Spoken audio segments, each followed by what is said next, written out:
السلام علیکم۔ دیا وائس چینل میں آپ سب کو خوش آمدید۔ یہ سفید چادر پر اگر لال دھبے نہ لگے تو تمہارا ایسا حشر کروں گا کسی اور کے قابل نہیں رہو گی۔ بیڈ کی سفید چادر دیکھ کر دلہن کا رنگ زرد پڑ گیا۔ وہ اسے بیڈ پر دھکا دیتا اس کے لہنگے کو اتارنے لگا۔ تم شہری لڑکیاں اپنے یاروں کے ساتھ ہوٹلوں میں جاتی ہو اور تم بھی یقیناً ایسا کر چکی ہو۔ وہ اپنے شوہر کے سامنے ہاتھ جوڑتی رہی۔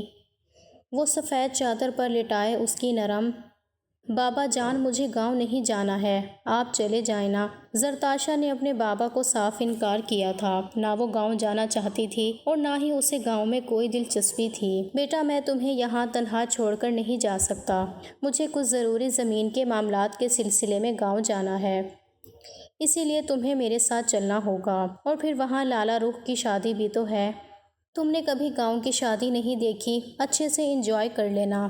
نجیب صاحب نے نرمی سے اسے سمجھاتے ہوئے گاؤں جانے کے لیے راضی کیا تھا، لیکن زرتاشا کا گاؤں کے نام پر ہی منہ بن گیا تھا۔ پتہ نہیں بابا وہاں نیٹ بھی چلتا ہے یا نہیں، کوئی سہولت ہوگی یا نہیں، مجھے بغیر اے سی کے نیند نہیں آتی، بغیر نیٹ کے سانس نہیں آتی، پھر بھی آپ مجھے زبردستی اپنے ساتھ گاؤں لے جانا چاہتے ہیں۔ اور رہی بات لالا رخ کی شادی کی، تو لالا رخ سے کون سی میری بچپن کی دوست ہے جو میں بہت خوشی خوشی اس کی شادی میں شریک ہونے جاؤں گی۔ زرتاشا منہ بنائے اپنے بابا سے لاڈ کرنے لگی تھی۔ مانتا ہوں کہ لالا رخ سے تمہاری دوستی نہیں، لیکن رشتہ داری ضرور ہے، تمہارے چھوٹے چچا کی بیٹی ہے۔ سارے گاؤں والے میری فیملی کے بارے میں ہر بار پوچھتے ہیں۔ جب تک تمہاری ماں زندہ تھی تب تک نہ وہ خود گاؤں گئی نہ تو تمہیں جانے دیا، لیکن اب تمہاری ماں بھی نہیں رہی، میں تمہیں یہاں کس کے بھروسے چھوڑ کر جاؤں؟ بس ایک ہفتے کی بات ہے، پرومس، ہم ایک ہفتے کے اندر اندر واپس بھی آ جائیں گے۔ اپنی اکلوتی بیٹی کو پیار سے سینے سے لگاتے نجیب صاحب نے آخرکار گاؤں جانے کے لیے منا ہی لیا تھا۔ اوکے بابا، وہ اس سے زیادہ اپنے بابا سے بحث نہ کر سکتی تھی اور نہ ہی انہیں ناراض کرنا چاہتی تھی۔ بچپن سے ہی وہ اپنے بابا سے بہت اٹیچ تھی اور پھر ماں کے انتقال کے بعد تو اس کی پوری دنیا اس کے بابا جان ہی تھے۔ اسی لیے اپنا سامان باندھ کر وہ شام کو ان کے ساتھ گاڑی میں بیٹھ کر گاؤں کے لیے روانہ ہو گئی۔ کچھ زمینی معاملات کے سلسلے میں نجیب صاحب کا گاؤں جانا ضروری تھا اور پھر وہ لالا رخ کی شادی میں شریک بھی ہونا چاہتے تھے۔ آخر اس کے بڑے تایا تھے۔ 5 گھنٹے کے طویل سفر کے بعد گاڑی گاؤں کے کچے پکے راستوں پر پہنچ چکی تھی۔ حویلی کے دروازے پر جیسے ہی گاڑی رکی، ایک جشن کا سماں ہو گیا۔ بڑے بابا جان آئے ہیں، بڑے بابا جان آئے ہیں، پوری حویلی میں شور مچ گیا تھا۔ زرتاشا کے لیے یہ بہت ہی عجیب سی بات تھی۔ اسے نہیں معلوم تھا کہ حویلی میں اس کے باپ کا استقبال کس طرح ہوتا ہے۔ وہ تو پہلی ہی بار آئی تھی۔ اس نے دیکھا کہ تھوڑی ہی دیر بعد حویلی سے بہت سارے لوگ نکل کر ان کے استقبال کے لیے دروازے پر آ گئے تھے۔ کوئی اس کے باپ کو گلے لگا رہا تھا تو کوئی اس کے سر پر ہاتھ رکھے دعائیں دے رہا تھا۔ ان میں سے کچھ چہروں کو وہ پہچانتی تھی جو کبھی کبھی شہر والے گھر آیا کرتے تھے، اور کچھ چہرے بالکل انجان تھے۔ نجیب صاحب کی والدہ سے بھی اس کی پہلی بار ہی ملاقات ہو رہی تھی، اسی لیے انہوں نے پوتی کو سینے سے لگا کر خوب آنسو بہائے تھے۔ تمہاری ماں نے ساری زندگی مجھے تمہارے دیدار کے لیے ترسا رکھا ہے، اب آئی ہو تو ہر وقت میرے پاس ہی رہنا، اب میں تمہیں خود سے دور جانے نہیں دوں گی۔ وہ اس سے اپنے اندر بھینچتے پیار کر رہی تھیں اور ان کے اس انداز پر زرتاشا کا سانس رکنے لگا تھا۔ کتنی ہی دیر وہ زبردستی زرتاشا کا ہاتھ پکڑ کر بیٹھی رہی تھیں اور پھر اس کی تھکن کا احساس کرتے جب اسے کمرے میں جانے کا موقع ملا تو وہ پہلے اپنے بابا جان کے کمرے میں پہنچ گئی۔ بابا جان، یہ سب کیا ہو رہا ہے؟ میں آپ کو پہلے ہی کہہ رہی ہوں، ہم ایک ہفتے کے اندر اندر چلیں گے۔ نجیب صاحب نے ناسمجھی سے بیٹی کو دیکھا تھا۔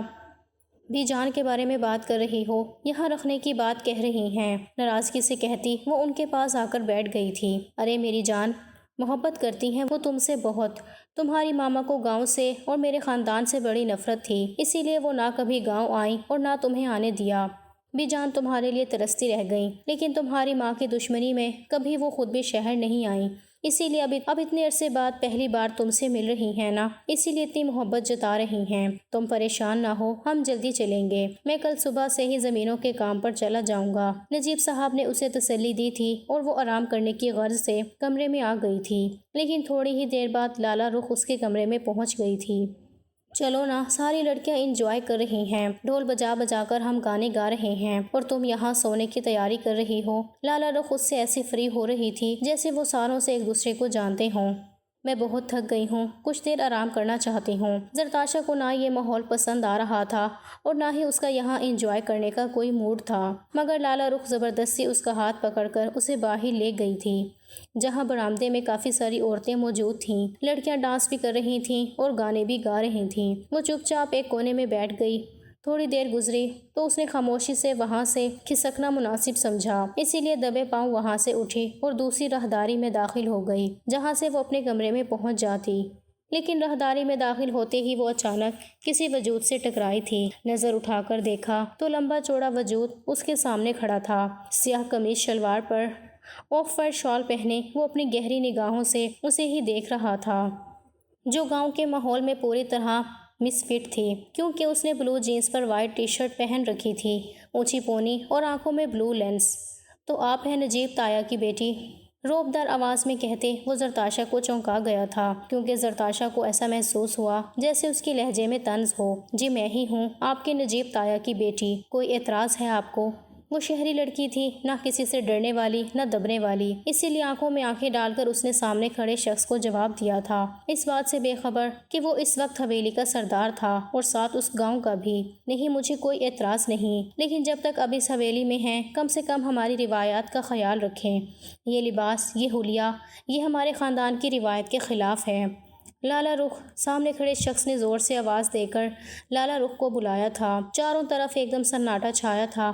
اس کی آواز میں نہ جانے کیسا اثر تھا کہ سانسیں رکتی ہوئی محسوس ہو رہی تھیں۔ لالا رخ دوڑتی ہوئی چلی آئی تھی۔ جی بھائی، خیریت ہے؟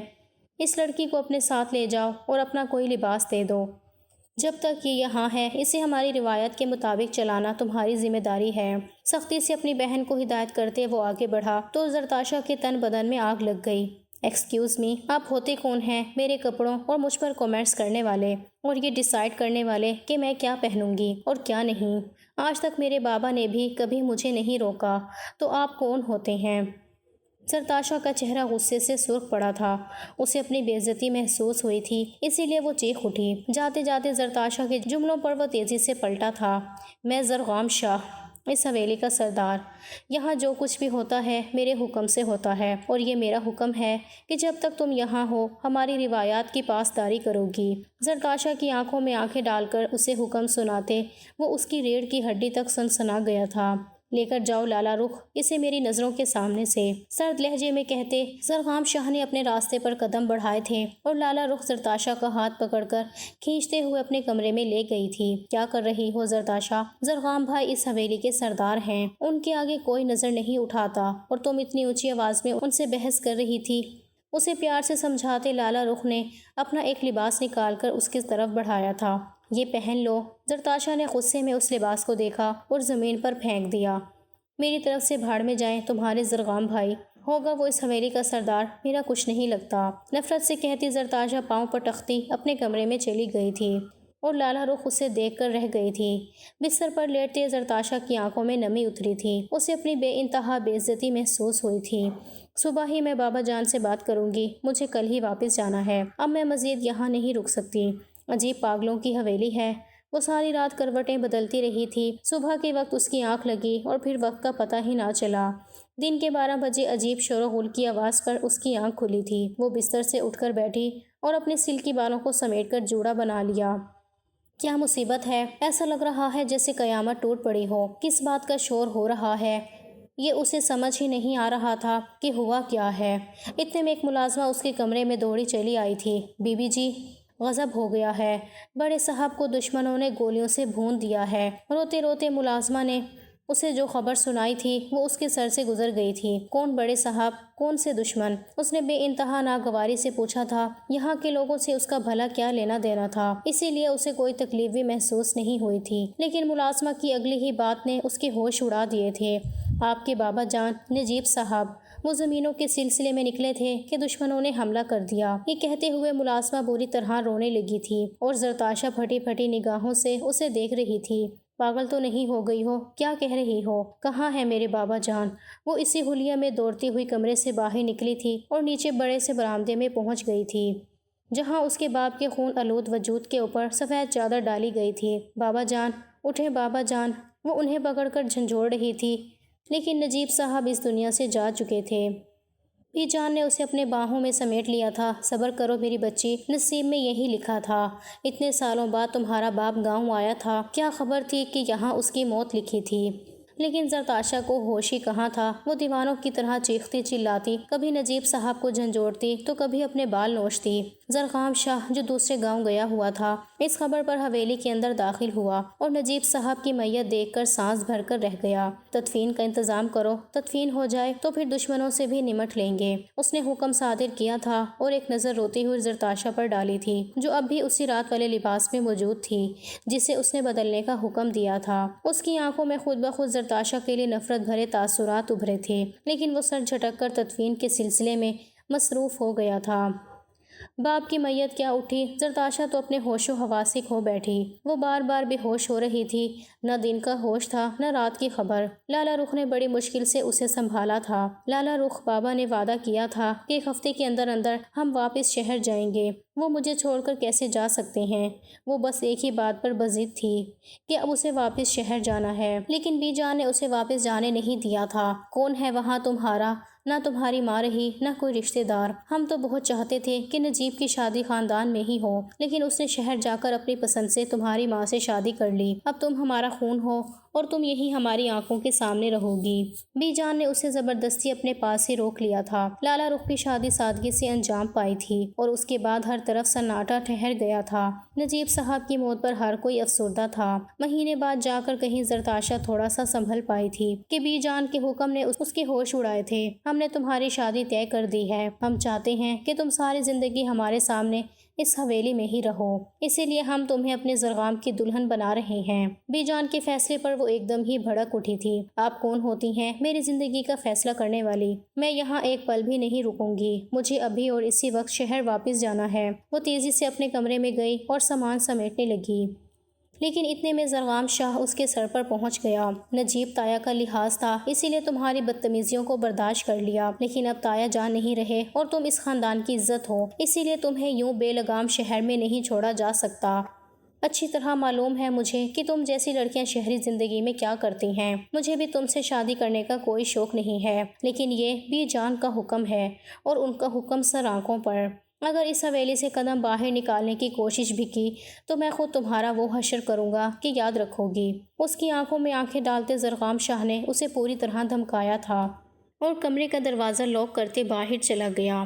وہ بند دروازے کو پیٹتی رہ گئی تھی۔ زرتاشا کے دل میں ایک طوفان برپا تھا، آنکھوں میں باپ کی جدائی کا کرب اور دل میں زرغام شاہ کے ساتھ زبردستی کے رشتے کا خوف۔ وہ بار بار سوچ رہی تھی کہ کس طرح اس حویلی سے نکل کر شہر واپس جائے، لیکن بی جان کا حکم پتھر کی لکیر تھا اور اب تو زرغام شاہ نے بھی اس رشتے کے لیے حامی بھر لی تھی۔ صبح سویرے ہی ڈھول کی تھاپ اور عورتوں کی گیتوں سے حویلی گونج اٹھی۔ ہر طرف شادی کی تیاریاں تھیں، گاؤں کے سردار کی شادی تھی، اسی لیے سب کچھ بہت ہی زیادہ دھوم دھام سے ہونا تھا، مگر بند کمرے میں قید زرتاشا کی آنکھوں سے بہتے آنسو اس کی بے بسی کا حال بیان کر رہے تھے۔ وقت دھیرے دھیرے گزرتا گیا اور شام ہوتے ہی لالا رخ کا نکاح کا جوڑا لیا اس کے کمرے میں چلی آئی۔ تیار ہو جاؤ، نیچے قاضی صاحب آ گئے ہیں، نکاح کی تیاری ہو چکی ہے، نہیں پہننا مجھے یہ لباس اور نہ ہی شادی کرنی ہے، دفع ہو جاؤ تم یہاں سے اور بتا دو اپنے بھائی کو میں اس سے کسی صورت نکاح نہیں کروں گی۔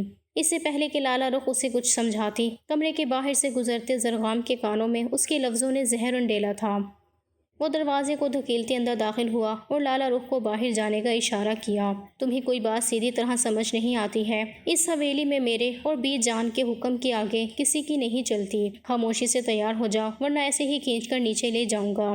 زرتاشا نے سرخ آنکھوں سے اس کی طرف دیکھا۔ تم چاہو تو میری سانسیں چھین لو، مگر میری رضا کبھی نہیں ملے گی۔ زرغام کی آنکھوں میں ایک لمحے کو سختی کی بجائے عجیب سا اضطراب چھلکا، مگر اگلے ہی پل وہ سنبھل گیا اور سرد لہجے میں بولا کہ نکاح تقدیر کا فیصلہ ہے اور تقدیر سے کوئی بھاگ نہیں سکتا۔ اس نے سرخ دوپٹہ اٹھا کر زرتاشا کے سر پر ڈالا اور اسے کھینچتا ہوا باہر لے گیا۔ ہر کوئی ان دونوں کو دیکھ کر خاموش ہو گیا تھا۔ نکاح پڑھائیں قاضی صاحب۔ اس کے انداز میں ایسی سختی تھی کہ قاضی صاحب نے نکاح پڑھانا شروع کر دیا تھا، لیکن وہ قبول ہے کہنے کی بجائے خاموش بیٹھی تھی۔ تمہیں اپنے مرے ہوئے باپ کی عزت کا واسطہ ہے زرتاشا، یہ نکاح قبول کر لو۔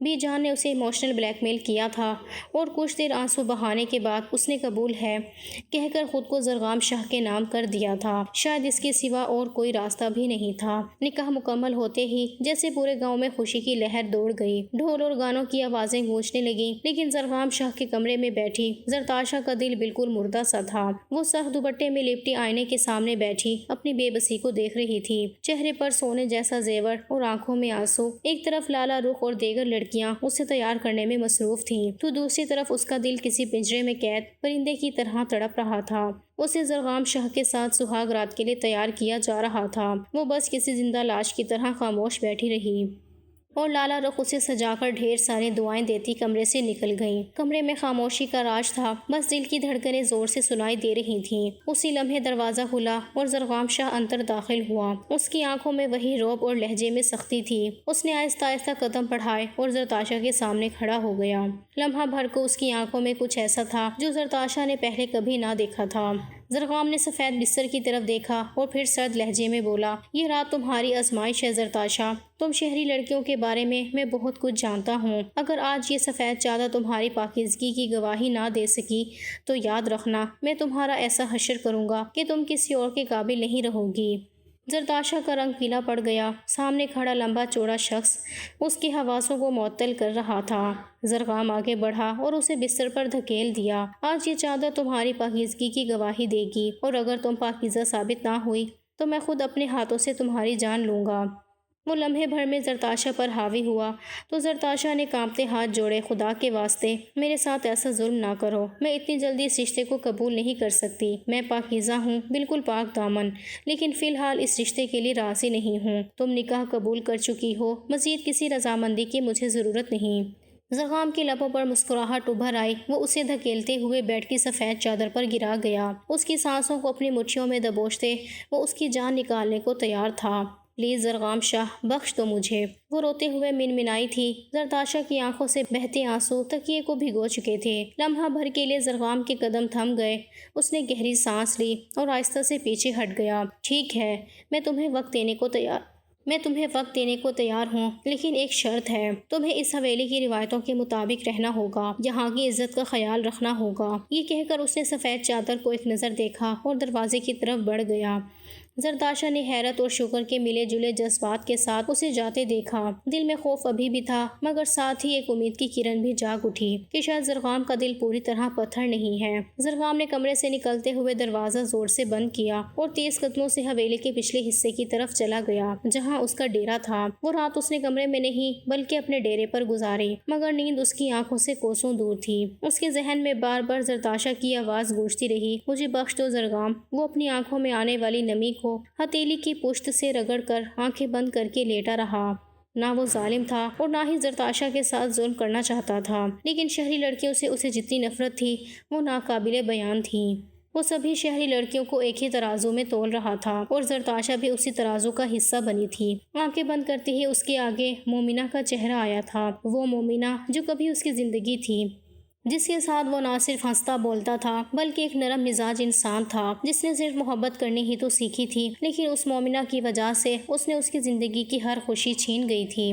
وہ شام آج بھی اسے یاد تھی جب بتلاتی بل کھاتی مومنہ اس کے کمرے میں دوڑی چلی آئی تھی۔ زرغام، پلیز بی جان سے کہیں نا، مجھے پڑھنے کے لیے شہر جانا ہے۔ آپ کی ہی تو بات سنتی ہیں، وہ آپ کے سوا اور کس کا حکم چلتا ہے کیا اس حویلی میں؟ لاڈ سے کہتے وہ اس کے قدموں میں بیٹھ گئی تھی۔ اپنے نرم ہاتھوں سے زرغام کے جوتے اتارتے وہ نم آنکھوں سے اس کا چہرہ دیکھنے لگی تھی اور زرغام کا دل مٹھی میں آ گیا تھا۔ مومنہ پلیز، تم جانتی ہو نا کہ ہماری حویلی کی لڑکیاں شہر نہیں جاتی۔ تم نے گاؤں سے ہی 10ویں جماعت پاس کر لی ہے، بس بہت ہے۔ زرغام نے اسے روکنے کی کوشش کی تھی لیکن وہ آنسو بہانے لگی تھی۔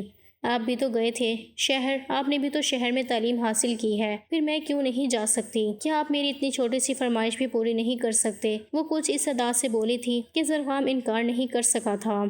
اور پھر ساری حویلی کے خلاف جا کر وہ خود اسے شہر میں ایڈمیشن دلا چکا تھا۔ اس نے رہائش کے لیے ہاسٹل بھی بندوبست کر دیا تھا اور ساتھ ہی مومنہ کو خرچے کے لیے کافی سارے پیسے بھی دیے تھے اور اس بات کا پابند بھی کیا تھا کہ وہ اپنے رواجوں سے پیچھے نہیں ہٹے گی۔ اسے چھوڑ کر جب وہ گاؤں پہنچا تھا تو بی جان بہت خفا تھی۔ کیا ضرورت تھی مومنہ کو شہر چھوڑنے کی؟ شہر کی ہوا کے بارے میں تمہیں پتہ نہیں ہے، مجھے پتہ ہے بی جان، لیکن مجھے مومنہ پر پورا بھروسہ ہے اور بس 2 سال کی تو بات ہے، پھر وہ واپس آئے گی۔ تو آپ ہماری شادی کی تاریخ رکھ دیجیے گا۔ بی جان کو مناتے اس نے شادی کی بات بھی چھیڑ دی تھی۔ اس کی شادی کے ذکر پر بی جان کی خوشی کی انتہا نہ رہی تھی۔ وہ ان کا اکلوتا پوتا تھا جو نہ صرف اب حویلی اور اس گاؤں کا کرتا دھرتا تھا بلکہ ان کے خاندان کا نام روشن کرنے کا واحد ذریعہ تھا۔ 2 سال پلک جھپکتے گزرے تھے لیکن ان 2 سالوں میں بہت کچھ بدل گیا تھا۔ نہ مومنہ وہ گاؤں کی سیدھی سادھی مومنہ رہی تھی اور نہ ہی اب اسے زرغام سے کوئی لگاؤ تھا۔ اس سے ملنے جاتا تو وہ بامشکل چند گھنٹے اس کے ساتھ گزارتی۔ چھٹیوں میں بھی وہ گاؤں واپس نہیں لوٹی تھی اور پھر 2 سال بعد جب زرغام اسے لینے کے لیے گیا تو مومنہ ہاسٹل میں موجود ہی نہ تھی۔ ارد گرد کے لوگوں اور دوستوں سے پتہ کرنے پر پتہ چلا کہ اس کی کسی لڑکی کے ساتھ چکر چل گیا تھا اور وہ زرغام کے آنے سے پہلے ہی اس کے ساتھ فرار ہو گئی تھی۔ زرغام پر یہ خبر قیامت کی طرح ڈوبتی تھی۔ پہل تو پھر یقین نہیں آیا تھا۔ اس نے ہر جگہ مومنہ کو تلاش کیا تھا اور پھر بالآخر جب مومنہ اس کے ہاتھ لگی تو وہ اس لڑکے کے ساتھ نکاح کر چکی تھی۔ زرغام اسے اپنے ساتھ گاؤں لے جانا چاہتا تھا لیکن مومنہ نے صاف انکار کر دیا اور زرغام کو برا بھلا کہا تھا۔ مومنہ کی جگہ کوئی اور ہوتی تو شاید وہ اس کی جان لے لیتا، لیکن مومنہ اس کی پہلی اور آخری محبت تھی اور اسی محبت کے ناطے اس نے مومنہ کو زندگی دان کر دی تھی۔ مگر اس دن کے بعد اسے نہ شہر پر اعتبار رہا تھا نہ شہری لڑکیوں پر۔ اسے یقین ہو چکا تھا کہ جو بھی لڑکیاں شہر میں ہوتی ہیں وہ سب بد ذات بد کردار ہوتی ہیں اور اپنی بیوی کو بھی وہ اسی ترازو میں تول چکا تھا۔ ساری رات ڈیرے پر گزارنے کے بعد وہ قبرستان گیا تھا، نجیب تایا کی قبر پر۔ اس کے دل میں عجیب سی بے قراری تھی۔ زرتاشا کے ساتھ اس نے جو رویہ اپنایا تھا وہ خود بھی اس پر شرمندہ تھا، لیکن کہیں نہ کہیں مومنہ کے دھوکے کی دھول نے اسے ایسا کرنے پر مجبور کیا تھا۔ صبح وہ حویلی پہنچا تو بی جان کی آنکھوں میں کئی سوال تھے لیکن اس نے کسی سوال کا جواب نہیں دیا تھا۔ اس نے زرتاشا کو واقعی مہلت دے دی تھی، اسی لیے اپنا کمرہ بھی علیحدہ کر لیا تھا۔ زرتاشا بس خاموشی سے شب و روز گزار رہی تھی۔ نہ اس کے دل میں زرغام کے لیے جذبات تھے اور نہ ہی وہ اس رشتے کو قبول کرنا چاہتی تھی۔ جس طرح زرغام نے اس سے اس کے کردار کی گواہی مانگی تھی، اس کے بعد تو دل میں صرف نفرت ہی نفرت تھی۔ چند دنوں بعد لالا رخ کچھ دن رہنے کے لیے مائکے آئی تو اسے ان دونوں کے درمیان کی دوریوں کا پتہ چل گیا۔ ایسا کیوں کر رہی ہو آپ زرتاشا؟ میرے بھائی بہت ہی اچھے اور محبت کرنے والے ہیں۔ اس نے فوراً بھائی کی حمایت لی تھی اور اس کی بات پر زرتاشا نے اسے عجیب نظروں سے دیکھا تھا۔ تم جانتی ہو تمہارے بھائی نے پہلی ہی رات بستر پر سفید چادر بچھاتے مجھ سے میری کردار کی گواہی مانگی تھی۔